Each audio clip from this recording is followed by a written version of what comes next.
모세의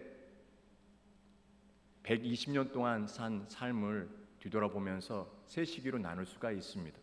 첫 번째 40년은 애굽 왕궁에서 왕자로 자란 시기고, 둘째 시기는 미디안 광야에서 이름 없는 목자로 살아갔던 시절입니다. 그리고 세 번째 마지막 40년은 이스라엘 백성을 이끌고 광야를 통과한 지도자의 그 시절을 우리가 알 수 있습니다. 참 놀라운 사실은요, 그 세 시기 가운데 어느 날 하루도 하나님의 계획 안에 모두 다 있었다는 것입니다. 여러분, 우리가 이 모세의 모습들을 보면서 또한 깨닫게 되는 것은 우리의 삶의 지난 시간들 가운데 하나님 앞에서 함께했고, 또 때로는 실패했으며, 그리고 어려웠던 그 모든 환경과 시간이 마찬가지로 하나님의 손 안에 있음을 우리 또한 알게 됩니다. 2장 10절 말씀, 지난주에 읽었지만 우리가 같이 한번 또 읽어보기 원합니다. 10절 말씀입니다. 함께 읽겠습니다.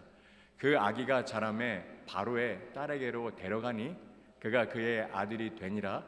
그가 그의 이름을 모세라 하여 이르되 이는 내가 그를 물에서 건져냈음이라 하였더라. 히브리 노예의 아들이었던 이 모세가 이젠 바로 공주의 그 아들이 되어서 왕자가 되었습니다. 그곳에서 무려 40년을 지내게 됩니다. 여러분, 저는 참 궁금했었습니다. 왜 하나님께서 이스라엘을 구원하실 계획이 있으셨다면 바로 일을 하실 수도 있을 텐데 왜 굳이 원수였던 그 왕의 그 궁궐에서 자라게 하셨을까? 왜 그것도 40년이나 자라게 했을까라고 하는 그 의문점이 생겼습니다. 출애굽기의 말씀을 보니까 하나님께서 그 왕궁에서 이렇게 훈련을 시키셨다라고 하는 말씀이 직접적으로 나온 것은 없습니다만, 그러나 성경 전체를 찾아보니까 그 40년의 첫 40년도 하나님의 손 안에서 모세가 준비했던 시간이었던 것을 보게 됩니다. 사도행전 7장에 보면은 모세가 애굽 사람의 모든 지혜를 배워 그의 말과 행사가 능하더라라고 되어 있습니다. 무슨 말씀입니까? 모세는 애굽의 언어, 문화, 정치, 경제, 왕궁의 모든 시스템도 다 배웠다는 것입니다. 왜입니까? 왜일까요? 그가 언젠가 하나님의 명을 따라서 바로 앞에 서야 될 시간이 분명히 있었기 때문입니다. 그 시간을 위해서 이 시간이 준비되어 있다고 하는 것을 우리가 알 수 있습니다. 광야에서 40년을 보냈던 시간이 모세가 하나님의 사람으로 만들어졌던 시간이었다면, 이 왕궁에서 보냈던 40년의 시간은 모세로 하여금 지도력을 갖추는 시간으로서 나갔던 것을 보게 됩니다. 더 놀라운 것은 바로의 집, 그 궁궐에서 자랐다는 것입니다. 하나님께서 모세에게 나의 말을 전하라고 얘기했었을 때 그가 왕궁의 시스템과 어떻게 들어가는지를 그는 잘 알았었습니다. 그가 잊고 있던, 그렇지만 그가 40년 동안 자랐던 궁궐 아니겠습니까? 그래서 그 어떻게 해야 되는지를 알고 있었던 것을 보면서 저는 하나님께서 이것을 깨닫게 하시는 것이 하나님이 나를 예비시켰구나라고 하는 것을 언제 알았을까요? 모세가 40년 왕궁 시절, 40년 그 미디안 광야 시절이 아니라 마지막 40년 하나님께 쓰임 받고, 그리고 그가 하나님 앞에 그 자신의 삶을 돌아보면서 이때가 그때를 위해서 준비되었구나라는 것을 깨닫게 될 때가 저는 있었다라는 것을 생각이 들었었어요. 여러분, 참 놀라운 것은요, 지금 우리가 지나온 발걸음 가운데 내가 왜 이것을 배웠고, 내가 왜 이 직업을 가졌고, 내가 왜 이것을 알게 되었을까, 왜 관계를 맺었을까라고 하는 것은요, 지금 모를 때도 또한 있습니다. 그런데 훗날 뒤돌아보니 이때를 위해서 하나님이 나를 준비시켰구나라는 것을 알게 됩니다. 그리고 그것을 우리는 섭리라는 단어로 주님의 일하심을 깨닫게 되죠. 여러분, 우리의 삶 가운데 이렇게 구석구석에 하나님의 손길이 임하시는 것을, 그리고 이끌어 오신 것을 보게 됐을 때 우리는 우리들의 지나온 삶이 소중하다는 것을 깨닫게 됩니다. 어느 것 하나 헛되지 않았습니다. 우리의 실패조차도 귀한 경험이었고, 내가 이때를 위해서 그것이 필요했구나라는 것을 알게 되죠. 우리가 한번 이 시간들 가운데 첫 왕궁에서의 시간들에 그치는 것이 아니라 왜 미디안의 시간들이 필요했을까?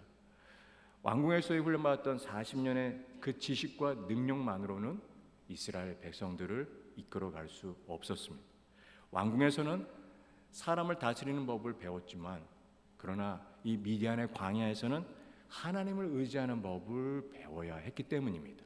그 두 번째 스테이지로 넘어가는 과정, 11절과 12절을 함께 읽어보기 원합니다. 같이 한번 읽겠습니다. 모세가 장성한 후에 한 번은 자기 형제들에게 나가서 그들이 고되게 노동하는 것을 보더니 어떤 애굽 사람이 한 히브리 사람 곧 자기 형제를 치는 것을 본지라 좌우를 살펴 사람이 없음을 보고 그 애굽 사람을 쳐 죽여 모래 속에 감추니라. 이 관련 구절을 갖다가 찾아보니까 사도행전 7장 23절 말씀이 이런 말씀이 있습니다. 나이가 40이 되매, 몇 살이요? 40이 되매 그 형제 이스라엘 자손을 돌아볼 생각이 나더니, 남자 나이 40입니다. 조금 철이 든 것 같습니다. 그리고 놀랍게도 자신의 동족을 갖다가 그 히브리 노예 자신의 형제라고 얘기하고 있습니다. 무슨 말씀입니까? 그는 어머니로부터 받았던 정체성을 잃지 않고 있었습니다. 그래서 동족에 대한 그 마음이 있어 어떻게 동족들이 살고 있는가 보러 밖에 나갔는데 안타까운 일이 생겼습니다. 애굽 사람이 자기의 형제를 구타하고 학대하고 있는 것을 보았습니다.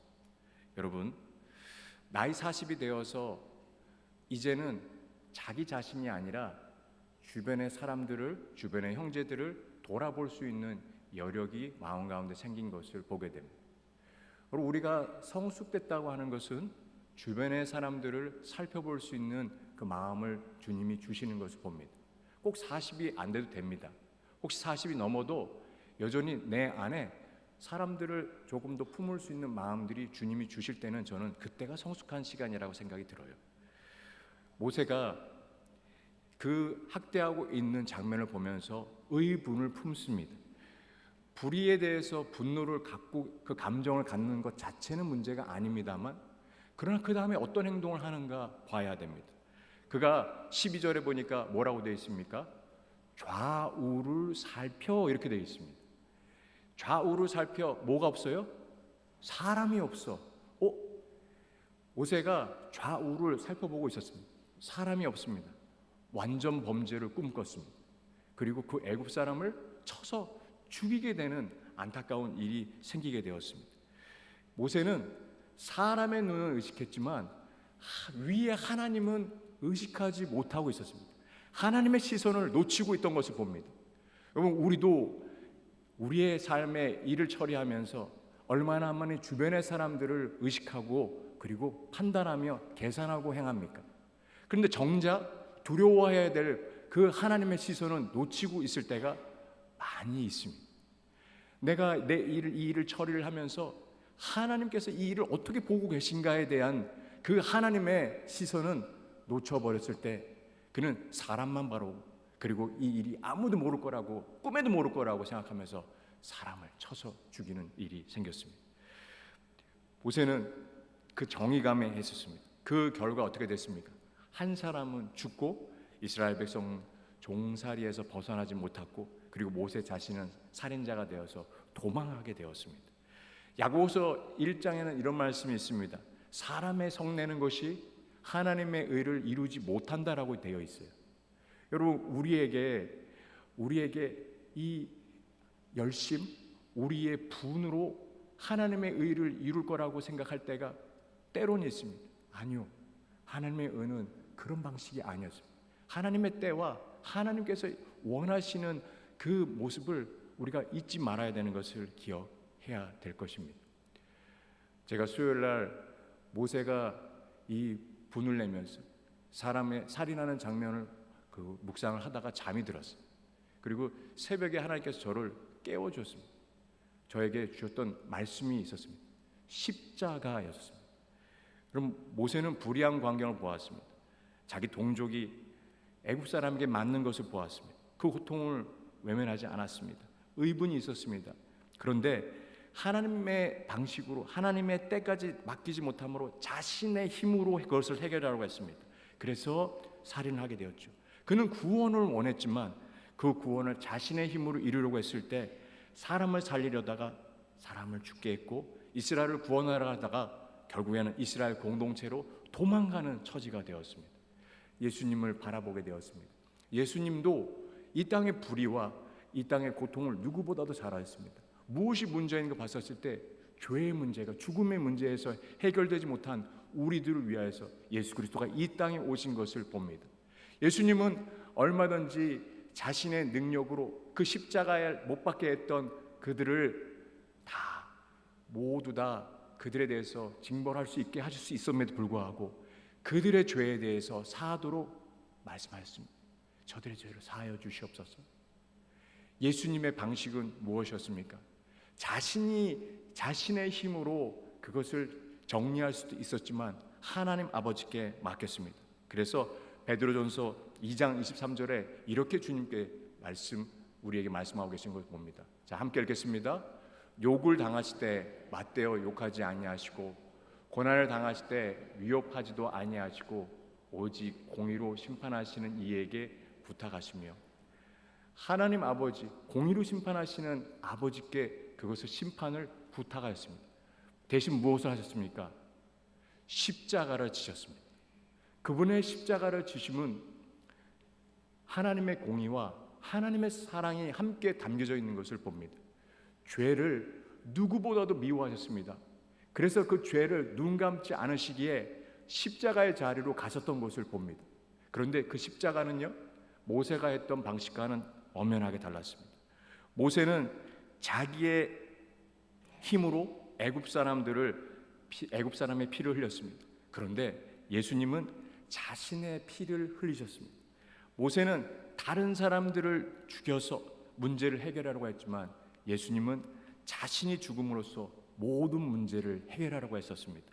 여기에 복음의 신비가 있습니다. 내가 누군가에 대해서 그 받았던 것에 대해서 심판하기 전에 십자가에서 죽으신 예수님을 바라보며 우리가 나가야 될 것입니다.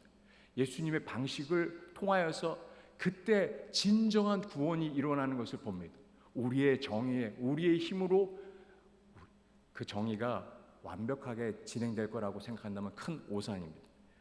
여러분, 이 땅에 이 시대를 보면서 가슴 아픈 건 인간의 정의는 상대를 없애서 문제를 해결하려고 합니다. 그런데 하나님의 의는 자기 자신이 내어줌으로 생명을 살립니다. 그 자리가 바로 십자가입니다.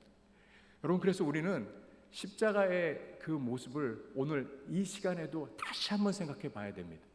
내가 내 안에 분을, 그리고 분명히 그 일에 대해서는 정당하게 공격할 수 있고 분을 낼 수 있지만, 그러나 오늘 내가 인내하며 하나님의 때를 기다릴 수 있는 것은 하나님의 그 심판이 분명히 있고, 그리고 가장 먼저는 십자가에서 나를 위한, 내가 죄인인 것을 철저하게 깨닫게 됐을 때 우리는 남을 향한 그 돌을, 다른 일을 향한 칼을 내려놓고 십자가에서 매달리시고 우리를 위해서 죽으신 예수님을 바라보게 됩니다. 그것이 우리를 향한 하나님의 사명이며 하나님의 계획인 것을 우리가 알게 되죠. 2장 15절 말씀, 이 혈기왕성했던 첫 번째 스테이지에 모세가 지나 그 대신 이제는 자아를 깨트려 두 번째 스테이지로 하나님이 옮기신 것을 봅니다.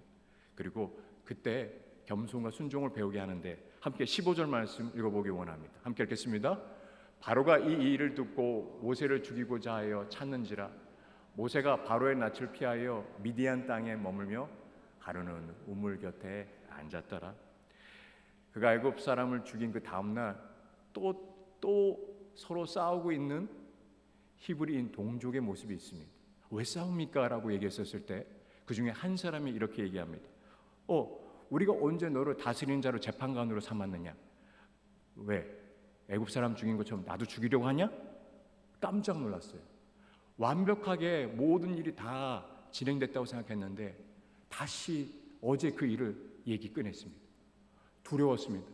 그리고 바로가 이 일을 알게 되었어요.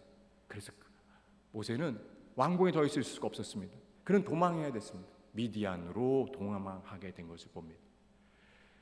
자기가 왕자였어요. 세상의 사람들이 다 자신에 대해서 뭐라고 불렀습니까? 왕자님, 프린스라고 불렀는데, 그런 자신의 신분에서 이제는 도망자의 신분이 돼서 그가 미디안의 광야에 나와 우물가에 머물게 되었습니다. 여러분, 근데 우물가가 참 재밌는 것은요, 거기에서 만남이 시작되는 것을 곳곳에서 봅니다. 성경에 보니까 우물가에서 만났던 일들이 있습니다. 아브라함의 종이 우물가에서 리브가를 만나서 이삭의 가정이 생겨나게 되었고, 그리고 야곱도 우물가에서 라헬을 만나서 그의 새로운 인생이 시작된 것을 봅니다. 그리고 예수님도 수가성의 여인을 어디서 만나셨죠? 우물가입니다.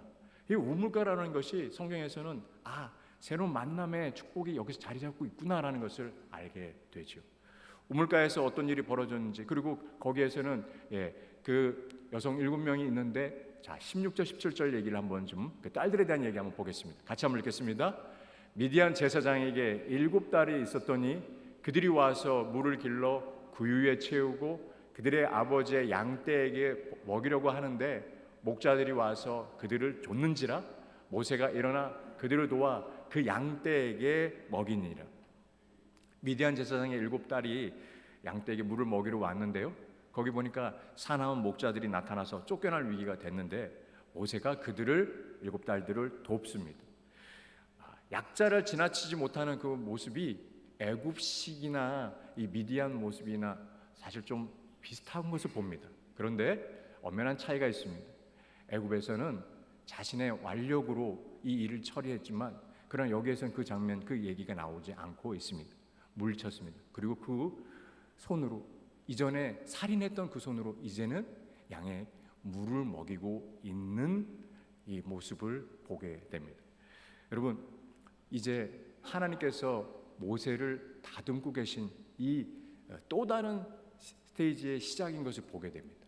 그리고 여기서부터 하나님의 온유한 모세의 그 모습을 다듬기 위해서, 만드시기 위해서 한 가지 한 가지씩 시간을 보내게 합니다. 몇 년입니까? 40년입니다. 놀랍습니다. 이스라엘 백성들을 이끌었던 시간이 몇 년입니까? 40년입니다. 그 기간만큼 하나님이 머물게 하셨어요. 그 기간만큼 훈련시키셨습니다. 그 기간만큼 고립시키셨습니다. 그 기간만큼 하나님이 직접적으로 모세에게 찾아와서 그리고 모세와 함께하는 시간들을 갖게 되었던 것을 봅니다. 여러분, 광야의 시간을 통하여서 모세가 무엇을 배웠습니까? 저는 3가지 생각이 들었어요. 첫 번째, 그에게 기다림을 가르쳐 주셨습니다. 사도행전 7장 30절에 40년이 참회라고 하는 말씀이 있습니다. 40년의 시간이 하나님 보시기에는 카운팅되는 것을 봅니다. 인간의 시간은 빠르기도 하고 느리기도 하지만 하나님의 타이밍은, 우리 한 사람 한 사람에 대한 하나님의 타이밍은 가장 정확한 시간에 이루어지는 것을 봅니다. 여러분, 우리가 주님의 시간을 의심하지 않기 원합니다. 주님께서 우리를 이끌어 가시는 가장 좋은 타임 때 일을 하시고 그리고 주님이 움직이시는 것을 보게 됩니다. 광야의 40년은 그래서 실패의 시간이 아니라 모세로 하여금 다듬어가는 훈련의 시간이었습니다. 모세는 이전에 내가 해결하겠다 했지만 이제는 자기의 힘이 아니라 하나님의 힘으로 그 힘을 빼는 시간을 갖게 되었습니다. 기다림을 배우게 하면서 그 기다림의 시간은 하루아침에 만들어진 것이 아니었습니다. 여러분, MC 리더를 하시면서 또 카운슬을 하시면서 또 여기 이 자리에 계신 가정에서도 부모로서 가장 필요한 것이 무엇입니까? 자녀들을 기다리는 것입니다. MC의 리더들을 잘 아시겠습니다만 멤버들을 위해서 제일 먼저 필요한 게 무엇입니까? 기다려야 됩니다. 그들의 변화에 대해서 하나님이 임하심을 기도하며 기다려야 됩니다. 기다림이 제일 리더에게는 어렵습니다. 저도 마찬가지입니다. 계속적으로 하나님께서 힘 빼라고 오죽했으면 제 발을 이렇게 아프게 하셨겠습니까? 제가 그냥 힘을 온 몸에 다 쥐고 있으니까 그 발에서 힘 빼게 하시는 거 보면서 다시 제가 깨닫게 됩니다. 너무 힘이 많이 들어갔구나. 지금 보니까 제가 왜 이 일들을 겪었는가 보니 조금씩 생각이 듭니다. 하나님께서는 기다림을 배우게 하십니다. 리더라면 여러분 가장 첫 번째 동목은 오래 참음입니다. 하나님의 그 마음을 배우는 시간을 통하여 하나님께서 우리를 향한 계획이, 우리에 대한 마음이 어떤가 알게 되는 것이 리더에게 요구되는 부분입니다. 그리고 양을 치면서요, 한 양을 지키기 위해서 얼마나 애를 쓰면서 그는 한 영혼을 돌보는 마음을 그때 배웠습니다. 목자로서의 시기가 이 40년의 미디안의 시기였던 것을 보게 됩니다. 그리고 그가 있었던 곳이 광야 아니겠습니까? 그리고 그 다음 세 번째 시기에서도 광야에서 사역을 합니다. 무슨 말씀입니까? 가장 광야를 많이 알고 또 광야에 대해서 학습하게 하는 시간도 이 시간이었던 것을 보게 됩니다. 여러분, 그렇다면 그 40년은 결코 허비되는 시간이 아니었습니다. 두 번째, 기다림을 통하여서 두 번째 또 왜 이 시간들을 허락하셨는가? 미디안의 시간들을 하나님은 이제 모세로 하여금 사람들 좌우를 살피는 게 아니라 하나님만을 바라보도록 하였습니다. 여러분, 그는 사람들이 어떻게 반응하는지에 대해서 민감하게 그것을 여겼지만 광야는요, 주변에 아무것도 없습니다. 오직 하나님만 바라보도록 하고 있는 것을 봅니다. 하나님께서 광야에서 말씀하시는 것이 더 친밀하게 들리며, 그리고 자신이 그동안 자신의 힘으로 이 모든 일들을 이룰 거라고 생각했는데 그 광야의 시간을 통하여서 자신이 어떻게 해야 되는가를 스스로를 돌아보는 시간들을 갖게 되었습니다. 하나님이 일을 시작하기 전에 광야로 보내는 시간이 있었습니다. 여러분, 누가 또 그랬습니까? 다윗도 그랬습니다. 다윗도 기름 부으심을 사무엘을 통하여서 받았지만, 왕으로 분명히 세우실 것에 대해서 약속받았지만 그는 광야로 내몰림을 당하게 되었습니다. 인간 사울에 의해서 사울 왕에 대해 쏘김을 받게 되었지만 하나님은 그를 철저하게 계획하시고 준비시키셨습니다. 그 시간이 있기에 왕으로서 그가 함께 일을 할 때 하나님만 의지할 수 있는 시간들을 갖게 된 것을 봅니다. 여러분, 왕궁에서의 그 시간에 능력을 갖추는 시간이었다면 광야에서는 자신을 내려놓는 법을 알게 되었습니다.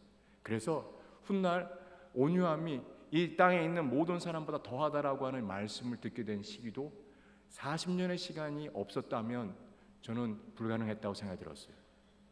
만약에 우리가 생각했을 때는 왕궁에서의 시간 40년 때 하나님께서 그 지휘권을 그에게 주셨다면 그가 이스라엘 백성들이 불평불만할 때마다 얼마나 혈기를 내면서 그리고 그것에 대해서 징벌했겠습니까?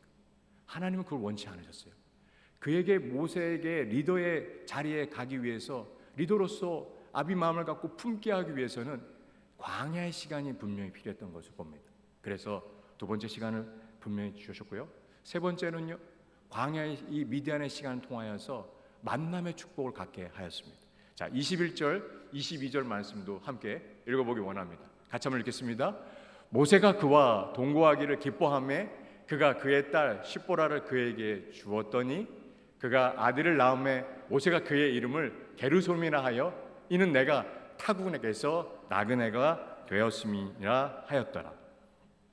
미디안에서 자신의 아내 이 십보라를 만났습니다.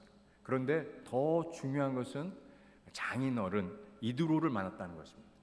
이드로의 이름이 여기 출애굽기 2장에는 르우엘이라 나오고 있습니다. 르우엘은 하나님의 친구라고 하는 그 이름을 가진 뜻입니다. 이 이드로는 장인은요, 훗날 우리가 기억하게 되는 것은 무엇입니까? 모세가 과중한 업무로 지쳐 있을 때 그에게 조직을 세워야 될 것과 위임하게 되는 것이 필요성에 대해서 얘기했던 조력자로서 나오게 되는 것을 봅니다. 언제 이 축복이 있었습니까? 미디안 광야에서 시간 가운데 있었던 것을 봅니다. 미디안 광야에서 훈련을 받는 동안 여러분, 이렇게 큰 하나님과의 만남, 새로운 시기가 되어서 축복의 시기만 있는 것은 사실은 아니었습니다. 인간적으로는 그에게 그의 마음 가운데 가장 외로웠던 시기고 그리고 가장 서러웠던 시기이기도 합니다. 그것을 어떻게 알 수 있습니까? 22절에 보니까 아들을 낳았는데요, 이름은 뭘로 지었어요? 내가 타국에서 낳은 애가 되었다 라고 이름을 지었어요. 타국에서 나그네가 되었다. 나그네라고 하는 그 이름을 보니까요, 저는 모세가 얼마나 자신이 그 있는 곳에서, 그 미디안에서 외로웠을까라는 생각이 들었습니다. 여러분, 우리가 이 모세의 모습을 보면서 타국에서 아들 이름을 지었는데 그 아들 이름이 나그네야? 부를 때마다 이렇게 얘기하고 있습니다. 게르솜, 게르솜. 다시 얘기할까요? 나그네, 너는 나그네야, 너는 나그네야. 아들 이름 부르면서 자기가 누군지 계속적으로 얘기하고 있습니다. 그는 왕궁에서 자랐을 때 애굽 왕궁이었지만 히브리인으로, 그리고 이 미디안 땅에 왔는데 미디안 사람으로 결혼까지 했고 아들을 낳았지만 여전히 자기는 미디안 사람이 아니라는 것에 대해서 알게 되었습니다. 스스로 자신이 있어야 될 곳이 어디인가 물어보고 있는 것을 보게 됩니다. 여러분, 우리가 이 미국에 왔지만 하나님께서 이 땅 가운데 보내주셨지만, 그러나 여전히 내가 여기에 왜 왔을까라고 물어보는 분이 계시다면, 혹시 내가 지금 있는 이 자리가 맞는가라고 생각하시는 분이 계시다면 그 고민을 수천 년 전에 모세도 또한 했구나라는 것을 알게 됩니다. 나그네라고 하는 것은요, 본향을 향해, 본향이 어딘지 아는 사람입니다. 모세는 이 미디안 땅에 살고 있었지만 자기의 본향이 다시 돌아가야 될 동족이 있는 곳이라는 것을 알고 있었습니다. 우리가 누군지 깨닫게 될 때 우리의 정체성은 하나님께 있습니다. 하나님의 백성으로서 우리의 이 땅 가운데 있게 하는 것입니다. 우리가 이 지금 미국 땅을 살면서 미국 사람도 때로는 시민권을 취득해서 미국 사람이 그것에 대해서 참 감사하고 자랑하는 마음이 있지만, 그러나 동시에 때로는 내가 미국 사람인가라고 하는 그 마음이 들 때가 있을 때가 있습니다. 이제는 한국 사람도 아니고, 그리고 내가 여기도 아니고 저기도 갈 때가 아니라고 여겨질 때가, 한국을 다녀오신 분들이 그 고백하시더라고요. 그렇게 한식 먹고 싶었는데, 그렇게 그리웠던 한국 갔더니 나중에는 급기야 2주째는 제가 뭐 먹었는지 아세요? 버거가 먹고 싶더라고요. 버거가. 여러분, 우리의 정체성이 이 땅 가운데 찾지 말고 하나님께 두셔야 됩니다. 우리가 하나님의 사람들, 하나님의 백성이라는 것을 명확하게 깨달았을 때 하나님이 나를 이곳으로 보내셨다라고 하는 그 부르심에 대해서 알게 됩니다. 사람의 눈으로 보면 우리의 오늘 좀 좋아지고 내일 좀 나빠지고, 오늘 이 땅 가운데 경제적으로 좋아졌다가 의료적으로 부족한 부분이 보이면 내가 괜히 이 땅 왔나? 아니요. 하나님이 부르셨기 때문에 우리가 이 땅에 온 것입니다. 아멘. 우리가 이것을 놓치지 말아야 됩니다.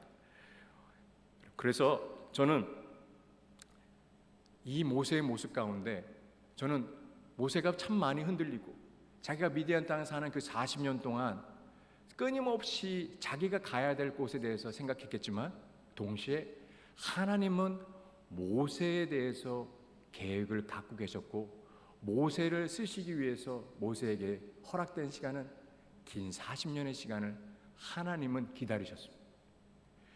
여러분, 우리가 참 하나님을 생각하면 하나님 왜 이렇게 더딥니까라고 분을 낼 때가, 때로는 화가 날 때가, 속상할 때가 있습니다. 무슨 기도를 해도 바로 응답이 안 되고, 일 처리해도 왜 이렇게 더딘지, 그리고 뭐 할 때마다 조마조마하게 만들어서 무릎을 꼭 꿇게 하시고, 아이고 어떻게 하나님 좀 이렇습니까? 제가 이렇게 딱 하면 바로바로 되면, 여러분, 우리가 그 모든 주권을 주님 앞에 맡긴다는 것이 그래서 믿음입니다. 잊지 마십시오. 하나님의 시간은, 하나님께는 우연이 없습니다. 우리를 향한 하나님의 계획은 변함없이, 하나님은 지금도 그래서 일하고 계신 것을 봅니다. 자, 23절, 24절, 25절 말씀 저 여러분들이 함께 읽기 원합니다. 함께 읽겠습니다. 여러 해 후에 애굽 왕은 죽었고 이스라엘 자손은 고된 노동으로 말미암아 탄식하며 부르짖으니 그 고된 노동으로 말미암아 부르짖는 소리가 하나님께 상달된지라. 하나님이 그들의 고통 소리를 들으시고 하나님이 아브라함과 이삭과 야곱에게 세운 그의 언약을 기억하사 하나님이 이스라엘 자손을 돌보셨고 하나님이 그들을 기억하셨더라.